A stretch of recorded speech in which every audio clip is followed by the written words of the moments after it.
چادر نوائیاں پاوڑ ہے تو تاں تیار کر دے انشاءاللہ اہل حدیث ہے. اچھا اہل حدیث کسے کہتے ہیں؟ مرضی دیاں حدیثاں تے عمل کرنا. مرضی دیاں بولو مرضی دیاں حدیثاں تے عمل کرنا نے حدیثاں تے اور مرضی دیاں حدیثاں تے بریلوی بھی منن دیا تے دیوبندی بھی منن دیا تے شیعہ بھی تے مرزائی بھی اور مرضی دیاں تے ساری منن دے نے. اہل حدیث کون ہوتا ہے؟ اللہ کی قسم پیغمبر کی ہر حدیث کو ماننے والے کو اہل حدیث کہتے ہیں. ہر حدیث آپ کی حدیث نہیں ہے ید اللہ علی الجماع اللہ کا جماعت کے اوپر. مجھے کون سی چیز مجبور کرتی نہیں جی میں نہیں جماعت میں چلا میں گھر بیٹھا سے. تو اہل حدیث کیسا ہے جی تیرے دل میں حدیث کی عظمت نہیں ہے؟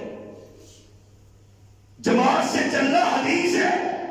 امیر کی اطاعت حدیث ہے. امیر کی من شذ شذ من شذ شذ فی النار. جو جماعت سے ہٹتا ہے اب وہ کہتے ہیں وہ جہنم کی طرف جا رہا ہے.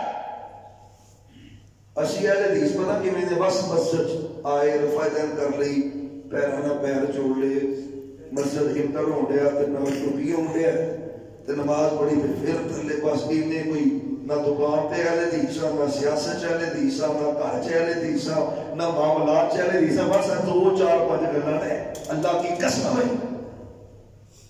انشاءاللہ جتنی زندگی ہے جماعت کے ساتھ گزارے سارے حالات جتنے بھی ہو زندگی کی طرح گزارنی جماعت سے باہر نکلنا اور تو سر سجدے میں رکھ کے شکر نہیں ادا کر سکتا کہ اللہ نے تجھے مرکزی جمعیت کا ساتھ عطا کیا ہے. جتنی جماعتیں بنی ہیں نا مرکزی جمعیت کے علاوہ وہ تقوی پہ نہیں تھی اور آج کوئی نظر آ رہی ہے. اللہ کی قسم جب کوئی نہیں تھی نا تب مرکزی جمعیت بنی تھی اور جب کوئی نہیں ہوگی صرف مرکزی جمعیت ہوگی کیونکہ اس کی بنیاد تقوی پہ ہے. لفظ اہل حدیث کو سنبھالنا ہے تیری جماعت نے آج تک نہیں. اللہ کی قسم کل ٹرینڈ چلا نا خیر مسلک کے لوگ اور سیاستدار بڑے بڑے نواب علی ثانی اللہ کی قسم بھی ٹرینڈ کون چلا رہا ہے؟ آپ یہ اہل حدیث یوتھ فور چلا رہے ہیں.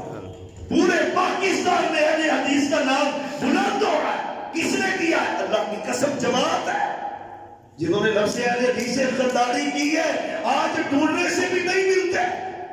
چمٹ جا جماعت سے چمٹ جا. حالات جیسے کیسے بھی ہو جماعت کے ساتھ رہنا. جماعت چھوڑنی اور کچھ ہوتا ہے نا دورا دا تے جڑا ٹھگ پہ کچھ نالوں دی ویلیو رہندی او دا ریٹ بھی لگدا او دی قدر بھی ہوندی اور ڈیری وکھری لگدی تے او دی اللہ کی قسم مول او دا ہی پیندا جے. جڑا جماعت نہ ہوندا ریٹ بھی او دا ہی لگدا جے تے ویٹ بھی او دا ہی لگدا جے.